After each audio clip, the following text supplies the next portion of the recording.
ಆಂಗ್ಲ ಕ್ಯಾಲೆಂಡರ್ನ ಹೊಸ ವರ್ಷದ ಸಂಭ್ರಮಾಚರಣೆಗೆ ದಿನಗಣನೆ ಪ್ರಾರಂಭ ಆಗಿದೆ. ಆದ್ರೆ ಈ ಹಬ್ಬಗಳ ಆಚರಣೆಯಿಂದ ಹಿಡಿದ್ಬಿಟ್ಟು ದಿನನಿತ್ಯದ ಜೀವನದವರೆಗೂ ಕೂಡ ಇತ್ತೀಚೆಗೆ ಧರ್ಮ ಸಂಘರ್ಷ ಅನ್ನೋದು ಕಾಮನ್ ಟಾಪಿಕ್ ಅನ್ನೋ ರೀತಿಯಲ್ಲಿ ಆಗ್ಬಿಟ್ಟಿದೆ. ಹಿಂದುತ್ವ ವರ್ಸಸ್ ಅದರ್ ಧರ್ಮ. ಹಿಂದುತ್ವ ಅಂದ್ರೇನೆ ಒಂದ್ ರೀತಿಯಲ್ಲಿ ರಿಜಿಡ್ ರಾಡಿಕಲಿಸಂ, ಅಥವಾ ಇನ್ನೂ ಸರಳವಾಗಿ ಹೇಳಬೇಕು ಅಂದ್ರೆ ಹಿಂದುತ್ವ ಅಂದ್ಬಿಟ್ರೇನೆ ಮೂಲಭೂತವಾದ ಅನ್ನೋ ರೀತಿಯ ಚರ್ಚೆಗಳು ರಾಜಕೀಯ ವಲಯದಲ್ಲೂ ಹಾಗೆ ಸಾಮಾಜಿಕ ವಲಯದಲ್ಲೂ ಕೂಡ ಪದೇ ಪದೇ ಚರ್ಚೆಗೆ ಒಳಪಡ್ತಾ ಇದೆ. ಇದರ ಜೊತೆಯಲ್ಲೇ ಇದಕ್ಕೆ ಪ್ಯಾರಲಲ್ ಅನ್ನೋ ರೀತಿಯಲ್ಲಿ ಹಿಂದೂಗಳನ್ನ ಟಾರ್ಗೆಟ್ ಮಾಡಲಾಗ್ತಾ ಇದೆ, ಹಿಂದೂಗಳ ಮೇಲೆ ಹತ್ಯೆಗಳು ಮಾಡಲಾಗ್ತಾ ಇದೆ, ದೌರ್ಜನ್ಯ ಆಗ್ತಾ ಇದೆ. ಈ ರೀತಿಯ ಒಂದು ಸಂದರ್ಭ ಕೂಡ ನೆರೆಹೊರೆಯ ರಾಷ್ಟ್ರಗಳಿಂದ ನಮಗೆ ಕಾಣೋಕ್ ಸಿಗ್ತಾ ಇದೆ. ಅಸಲಿಗೆ ಹಿಂದುತ್ವ ಅಂದ್ರೆ ಏನು, ಹಿಂದೂಗಳು ಯಾರು, ಹಿಂದುತ್ವ ಅನ್ನೋದು it's a way of life ಅನ್ನೋ ಹಾಗಿದ್ರೆ ಅದನ್ನ ನಮ್ಮ ಜೀವನದ ಉಪಕ್ರಮವಾಗಿ ಬಳಕೆ ಮಾಡ್ಕೊಳ್ಳೋದು ಹೇಗೆ? ಈ ರೀತಿಯ ಅನೇಕ ಗೊಂದಲಗಳು ಅನಾವಶ್ಯಕವಾಗಿ ಸೃಷ್ಟಿಯಾಗಿದ್ರೂ ಕೂಡ ಆ ಗೊಂದಲಗಳಿಗೆ ಪರಿಹಾರವನ್ನ ಕಂಡುಕೊಳ್ಳೋದು ನಮ್ಮ ಕರ್ತವ್ಯ ಕೂಡ ಆಗತ್ತೆ. ಹೀಗಾಗಿ ಈ ಹಿಂದುತ್ವದ ಸುತ್ತಮುತ್ತ ಹಬ್ಬಿರುವ ಅನೇಕ ಚರ್ಚಾ ವಿಚಾರಗಳು, ಗೊಂದಲಗಳು ಇದೆಲ್ಲವನ್ನ ಇಟ್ಕೊಂಡು ಇದಕ್ಕೆ ಉತ್ತರವನ್ನ ಕಂಡುಕೊಳ್ಳೋ ಪ್ರಯತ್ನವನ್ನ ಇವತ್ತಿನ ಮಹಾಭಾರತ ಚರ್ಚಾ ಕಾರ್ಯಕ್ರಮದಲ್ಲಿ ಮಾಡ್ತಾ ಇದೀವಿ. ಈ ಒಂದು ವಿಶೇಷ ಚರ್ಚಾ ಕಾರ್ಯಕ್ರಮದಲ್ಲಿ ನಮ್ಮ ಜೊತೆ ಇದ್ದಾರೆ ನಿರ್ಭಯಾನಂದ ಸರಸ್ವತಿ ಶ್ರೀಗಳು. ನಮಸ್ಕಾರ ಸ್ವಾಮಿಗಳೇ, ಕಾರ್ಯಕ್ರಮಕ್ಕೆ ಆತ್ಮೀಯವಾದ ಹಾಗೆ ಗೌರವಪೂರ್ಣವಾದ ಸ್ವಾಗತ ತಮಗೆ. ನಮಸ್ಕಾರ, ಥ್ಯಾಂಕ್ ಯು. ಹಾಗೆ ಎಂದಿನಂತೆ ನಮ್ಮ ಮೆಗಾ ಡಿಬೇಟ್ ನಲ್ಲಿ ನಮ್ಮ ಜೊತೆ ಆಡಿಯನ್ಸ್ ಕೂಡ ಇದ್ದಾರೆ. ನಮಸ್ಕಾರ, ಎಲ್ಲರಿಗೂ ಪ್ರೀತಿಯ ಸ್ವಾಗತ ಕಾರ್ಯಕ್ರಮಕ್ಕೆ. ಸ್ವಾಮಿಗಳೇ, ಬಹಳ ಬೇಸಿಕ್ ಪ್ರಶ್ನೆ ಆದ್ರೆ ಬಹಳ ಕಾಂಪ್ಲಿಕೇಟೆಡ್ ಪ್ರಶ್ನೆ ಕೂಡ. ಹಿಂದುತ್ವ ಅಂದ್ರೆ ಏನು ಅಂತ ಇದನ್ನ ವಿವರಣಾತ್ಮಕವಾಗಿ ಹೇಳಬೇಕಾಗುತ್ತೆ. ಈ ಹಿಂದುತ್ವ ಅನ್ನೋ ಪದವನ್ನು ಜನ ಮಿಸ್ಟೇಕ್ ಮಾಡಿಕೊಂಡಿರೋಷ್ಟು ಹಿಂದೂ ಧರ್ಮ ಇದನ್ನೆಲ್ಲ ಮಿಸ್ಟೇಕ್ ಮಾಡಿಕೊಂಡಿರೋಷ್ಟು ನನಗನ್ಸಿದ ಮಟ್ಟಿಗೆ ಸದ್ಯದ ದಿನಮಾನದಲ್ಲಿ ಇನ್ಯಾವ ಸಬ್ಜೆಕ್ಟ್ ಅನ್ನು ಅಷ್ಟು ಮಿಸ್ಟೇಕ್ ಮಾಡಿಕೊಂಡಿಲ್ಲ. ಹಿಂದೂ ಅನ್ನುವಂತಹದ್ದು, ಸನಾತನ ಧರ್ಮ ಅನ್ನುವಂತಹದ್ದು, ವೇದಾಂತ ಧರ್ಮ ಅನ್ನುವಂತಹದ್ದು ಎಲ್ಲ ಒಂದೇ. ಈ ಹಿಂದೂ ಅನ್ನೋ ಪದ ಹುಟ್ಕೊಂಡಿದ್ದಕ್ಕೆ ನಾವು ಕಾರಣ ಅಲ್ಲ, ನಾವು ಅದನ್ನು ಕರೀಲೇ ಇಲ್ಲ. ಹಾಗೆ ಭಾರತೀಯರು, ಭಾರತ ದೇಶ ಅನ್ನುವಂತಹ ದೇಶ ಹುಟ್ಟಿದಾಗಿನಿಂದ ಭಾರತೀಯರು ಅದನ್ನು ಕರ್ಕೊಂಡು ಬರ್ತಾ ಇರೋದು ವೇದಾಂತ ಧರ್ಮ ಅಂತ. ಇವತ್ತಿಗೂ ಸ್ವಾಮಿ ವಿವೇಕಾನಂದರು ಅಮೆರಿಕದಲ್ಲಿ ಯಾವ ರಾಮಕೃಷ್ಣಾಶ್ರಮಗಳನ್ನ ನಿರ್ಮಾಣ ಮಾಡಿ ಅವರ ಶಿಷ್ಯರು ನಿರ್ಮಾಣ ಮಾಡೋದಕ್ಕೆ ಅನುವು ಮಾಡಿಕೊಟ್ರು, ಅಲ್ಲೆಲ್ಲೂ ಕೂಡ ಅವುಗಳ ಹೆಸರು ವೇದಾಂತ ಸೊಸೈಟಿ ಅಂತ. ಯಾವ ರಾಮಕೃಷ್ಣಾಶ್ರಮವೂ ಅಮೆರಿಕದಲ್ಲಿ ರಾಮಕೃಷ್ಣಾಶ್ರಮ ಅನ್ನೋ ಹೆಸರು ಹೊತ್ತಿಲ್ಲ, ವ್ಯಕ್ತಿ ಹೆಸರೇ ಹೊತ್ತಿಲ್ಲ.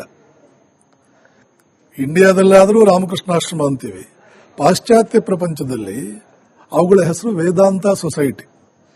ಯಾಕೆ ಅಂತಂದ್ರೆ ನಮ್ಮ ಧರ್ಮ ಮೊದಲಿಂದಲೂ ಕೂಡ ವೇದಗಳ ಸಾರವಾದ ವೇದಾಂತವನ್ನೇ ನಾವು ನಮ್ಮ ಧರ್ಮವನ್ನಾಗಿ ಸ್ವೀಕರಿಸಿದವರು. ಆದರೆ ಈ ಧರ್ಮವನ್ನ ವೇದಾಂತ ಅಂತ ಕರೆಯೋದ್ರ ಬದಲು ಪರಿಷಿಯನ್ನರಿಗೂ ನಮಗೂ ಕ್ರಿಸ್ತ ಪೂರ್ವ 15-16 ಶತಮಾನಗಳಿಂದ ನಮಗೆ ಸಂಬಂಧ ಇದೆ. ಪರ್ಷಿಯನ್ ಆರ್ಮಿನಲ್ಲಿ ಇಂಡಿಯಾದ ಸೈನಿಕರಿದ್ದರು ಅಂತ ಹಿಸ್ಟ್ರಿ ಹೇಳುತ್ತೆ. ಪರ್ಷಿಯಾ ದಾಟ್ಕೊಂಡು ಹೋಗಿ ಗ್ರೀಸ್ ದೇಶ ಏನಿದೆ, ಆ ಗ್ರೀಕರಿಗೂ ಇಂಡಿಯಾಗೂ ನಂಟು ಇತ್ತು.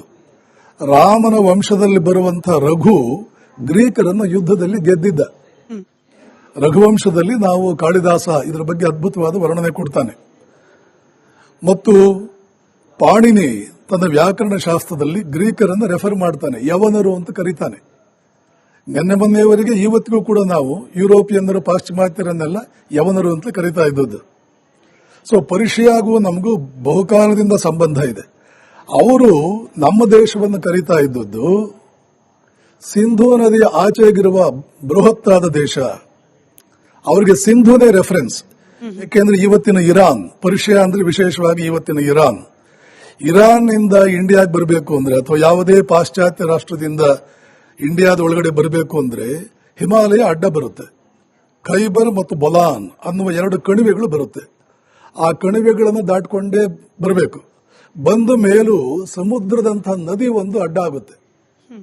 ಸಮುದ್ರ, ಅದು ರೋಲಿಂಗ್ ಸಿ ಅಂತ ಕರೀಬಹುದು, ಉರುಳುವ ಸಮುದ್ರ, ಬೃಹತ್ತಾದಂತ ಒಂದು ನದಿ.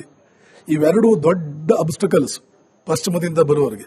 ಆ ಸಿಂಧೂ ನದಿಯನ್ನು ದಾಟಿಬಿಟ್ರೆ ಏನು ಲ್ಯಾಂಡ್ ಸಿಗುತ್ತೆ ಅದು ಇಂಡಿಯಾ. ಆ ಕಾಲದಲ್ಲಿ ಪಾಕಿಸ್ತಾನ ಇರಲಿಲ್ಲ, 47ರಿಂದ ಈಚೆಗೆ ತಾನೆ ಪಾಕಿಸ್ತಾನ. ಸೊ ಪರ್ಷಿಯನ್ನರು ಬರ್ತಾ ಇದ್ದ ಕಾಲದ ಇಂಡಿಯಾ ಕರಾಚಿ ಕಡೆ ಹಿಮಾಲಯ ಬಂದು ಅರಬ್ಬಿ ಸಮುದ್ರವನ್ನು ಏನು ಮುಟ್ಟುತ್ತೆ, ಅಲ್ಲಿಂದ ಒಂದು ಪ್ರಭಾವಳಿಯ ರೀತಿಯಲ್ಲಿ ಬರ್ಮಾವರೆಗೂ ಬಂದು ಅಲ್ಲಿ ಬಂಗಾಳ ಕೊಲ್ಲಿಯನ್ನು ಹಿಮಾಲಯ ಮುಟ್ಟುತ್ತೆ. ಅದರ ಕೆಳಗಿನದು ಏನಿದೆ ಇದೇ ಆವತ್ತಿನ ಇಂಡಿಯಾ. ವಿಷ್ಣು ಪುರಾಣದಲ್ಲಿ ಸ್ಪಷ್ಟವಾಗಿ ಹೇಳಲಾಗುತ್ತೆ, ಹಿಮಾಲಯದ ದಕ್ಷಿಣಕ್ಕೆ ಸಮುದ್ರಗಳ ಉತ್ತರಕ್ಕೆ ಇರತಕ್ಕಂಥ ಈ ಮಹಾಭೂಮಿ ಮಹಾನಾಡನ್ನೇ ಭಾರತ ಅಂತ ಕರೆಯಲಾಗುತ್ತೆ ಅಂತ ವಿಷ್ಣು ಪುರಾಣದಲ್ಲಿ ಬರುತ್ತೆ. ಈ ಭೂಮಿಯನ್ನು ಅವರು ಸಿಂಧು ಅಂತ ಕರೆಯೋದ್ರ ಬದಲು ಪರ್ಷಿಯನ್ನರಿಗೆ ಸಕಾರ ಬರಲ್ಲ, ಸಾ ಅಂತ ಹೇಳೋಕೆ ಹೊರಟ್ರೆ ಹಾ ಬರುತ್ತೆ. ಮೆಕ್ಸಿಕನ್ನರಿಗೂ ಅಷ್ಟೇ ಸಕಾರ ಬರಲ್ಲ, ಹಾ ಬರುತ್ತೆ. ಸಿಂಧು ಅನ್ನೋದ್ರ ಬದಲು ಹಿಂದೂ ಅಂದ್ಬಿಟ್ರು ಅವರು. ಸೊ ಈ ದೇಶದ ಧರ್ಮ ಇದನ್ನ ಅವರು ಹಿಂದೂ ಧರ್ಮ ಅಂತ ಕರೆದ್ರು. ಓಕೆ, ಅದು ಯಾವುದು ನಾವು ಸನಾತನ ಧರ್ಮ ಅಂತ ಕರೆದಿದ್ದು, ವೇದಾಂತ ಧರ್ಮ ಅಥವಾ ಸನಾತನ ಧರ್ಮ. ಸನಾತನ ಧರ್ಮ ಅಂದ್ರೆ ಏನು ಗೊತ್ತಾ, ಬಿಗಿನಿಂಗ್ ಇಲ್ಲದೆ ಇರೋದು, ಎಂಡ್ ಇಲ್ಲದೆ ಇರೋದು ಅಂತ. ಟ್ರೂತ್, ಯಾವುದೇ ಟ್ರೂತ್ಗೆ ಬಿಗಿನಿಂಗ್ ಇಲ್ಲ, ಎಂಡ್ ಇಲ್ಲ. ನಾವು ಕೂಡ, ವೇದಗಳು ಕೂಡ ಅದನ್ನೇ ಹೇಳುತ್ತೆ. ಅಸ್ತಿತ್ವಕ್ಕೆ ಧಕ್ಕೆ ಇಲ್ಲ ಅನ್ನೋದನ್ನ ಸತ್, ಜ್ಞಾನಕ್ಕೆ ಮಿತಿ ಇಲ್ಲ ಅನ್ನೋದನ್ನ ಚಿತ್, ಆನಂದಕ್ಕೆ ಮಿತಿ ಇಲ್ಲ ಅನ್ನೋದಕ್ಕೆ ಆನಂದ, ಸತ್ ಚಿತ್ ಆನಂದ ಸಚ್ಚಿದಾನಂದ, ಇವನೇ ಭಾರತೀಯರ ದೇವರು. ಇಷ್ಟೇ ಭಾರತೀಯರ ದೇವರು. ಅದು ಶಕ್ತಿ, ಅದು ಅಸ್ತಿತ್ವಕ್ಕೆ ಧಕ್ಕೆ ಇಲ್ಲ ಅಂದ್ರೆ ಅಲ್ಲಿ ಮನುಷ್ಯ ಬರಲ್ಲ. ಯಾವುದೇ ಮನುಷ್ಯನ ಶರೀರಕ್ಕೆ ಅಸ್ತಿತ್ವಕ್ಕೆ ಧಕ್ಕೆ ಬರುತ್ತೆ. ಕೇವಲ ತತ್ವಕ್ಕೆ ಮಾತ್ರ, ಟ್ರೂತ್ಗೆ ಮಾತ್ರ ಅಸ್ತಿತ್ವಕ್ಕೆ ಧಕ್ಕೆ ಇಲ್ಲ. ಟ್ರೂತ್ಗೆ ಮಾತ್ರ ಜ್ಞಾನಕ್ಕೆ ಮಿತಿ ಇಲ್ಲ. ಟ್ರೂತ್ಗೆ ಮಾತ್ರ ಆನಂದಕ್ಕೆ ಕೊರತೆ ಇಲ್ಲ. ಆದ್ದರಿಂದ ನಿಮ್ಮ ದೇವರು ಯಾವುದು ಅಂತ ಕೇಳಿದ್ರೆ ಟ್ರೂತ್, ಸತ್ಯ, ಇದೇ ನಮ್ಮ ದೇವರು ಅಂತ ಹೇಳಿ ಅದನ್ನ ಹಾಗೆ ಬಿಟ್ಬಿಟ್ಟ. ಬಟ್ ಈ ಭೂಮಿಯನ್ನು ಅವರು ಸಿಂಧು ಅಂತ ಕರೆಯೋದ್ರ ಬದಲು ಪರ್ಷಿಯನ್ನರಿಗೆ ಸಕಾರ ಬರಲ್ಲ, ಸಾ ಅಂತ ಹೇಳೋಕೆ ಹೊರಟ್ರೆ ಹಾ ಬರುತ್ತೆ. ಮೆಕ್ಸಿಕನ್ನರಿಗೂ ಅಷ್ಟೇ ಸಕಾರ ಬರಲ್ಲ, ಹಾ ಬರುತ್ತೆ. ಸಿಂಧು ಅನ್ನೋದ್ರ ಬದಲು ಹಿಂದೂ ಅಂದ್ಬಿಟ್ರು ಅವರು. ಸೊ ಈ ದೇಶದ ಧರ್ಮ ಇದನ್ನ ಅವರು ಹಿಂದೂ ಧರ್ಮ ಅಂತ ಕರೆದ್ರು. ಓಕೆ, ಅದು ಯಾವುದು ನಾವು ಸನಾತನ ಧರ್ಮ ಅಂತ ಕರೆದಿದ್ದು, ವೇದಾಂತ ಧರ್ಮ ಅಥವಾ ಸನಾತನ ಧರ್ಮ. ಸನಾತನ ಧರ್ಮ ಅಂದ್ರೆ ಏನು ಗೊತ್ತಾ, ಬಿಗಿನಿಂಗ್ ಇಲ್ಲದೆ ಇರೋದು, ಎಂಡ್ ಇಲ್ಲದೆ ಇರೋದು ಅಂತ. ಟ್ರೂತ್, ಯಾವುದೇ ಟ್ರೂತ್ಗೆ ಬಿಗಿನಿಂಗ್ ಇಲ್ಲ, ಎಂಡ್ ಇಲ್ಲ. ನಾವು ಕೂಡ, ವೇದಗಳು ಕೂಡ ಅದನ್ನೇ ಹೇಳುತ್ತೆ. ಅಸ್ತಿತ್ವಕ್ಕೆ ಧಕ್ಕೆ ಇಲ್ಲ ಅನ್ನೋದನ್ನ ಸತ್, ಜ್ಞಾನಕ್ಕೆ ಮಿತಿ ಇಲ್ಲ ಅನ್ನೋದನ್ನ ಚಿತ್, ಆನಂದಕ್ಕೆ ಮಿತಿ ಇಲ್ಲ ಅನ್ನೋದಕ್ಕೆ ಆನಂದ, ಸತ್ ಚಿತ್ ಆನಂದ ಸಚ್ಚಿದಾನಂದ, ಇವನೇ ಭಾರತೀಯರ ದೇವರು. ಇಷ್ಟೇ ಭಾರತೀಯರ ದೇವರು. ಅದು ಶಕ್ತಿ, ಅದು ಅಸ್ತಿತ್ವಕ್ಕೆ ಧಕ್ಕೆ ಇಲ್ಲ ಅಂದ್ರೆ ಅಲ್ಲಿ ಮನುಷ್ಯ ಬರಲ್ಲ. ಯಾವುದೇ ಮನುಷ್ಯನ ಶರೀರಕ್ಕೆ ಅಸ್ತಿತ್ವಕ್ಕೆ ಧಕ್ಕೆ ಬರುತ್ತೆ. ಕೇವಲ ತತ್ವಕ್ಕೆ ಮಾತ್ರ, ಟ್ರೂತ್ಗೆ ಮಾತ್ರ ಅಸ್ತಿತ್ವಕ್ಕೆ ಧಕ್ಕೆ ಇಲ್ಲ. ಟ್ರೂತ್ಗೆ ಮಾತ್ರ ಜ್ಞಾನಕ್ಕೆ ಮಿತಿ ಇಲ್ಲ. ಟ್ರೂತ್ಗೆ ಮಾತ್ರ ಆನಂದಕ್ಕೆ ಕೊರತೆ ಇಲ್ಲ. ಆದ್ದರಿಂದ ನಿಮ್ಮ ದೇವರು ಯಾವುದು ಅಂತ ಕೇಳಿದ್ರೆ ಟ್ರೂತ್, ಸತ್ಯ, ಇದೇ ನಮ್ಮ ದೇವರು ಅಂತ ಹೇಳಿ ಅದನ್ನ ಹಾಗೆ ಬಿಟ್ಬಿಟ್ಟ.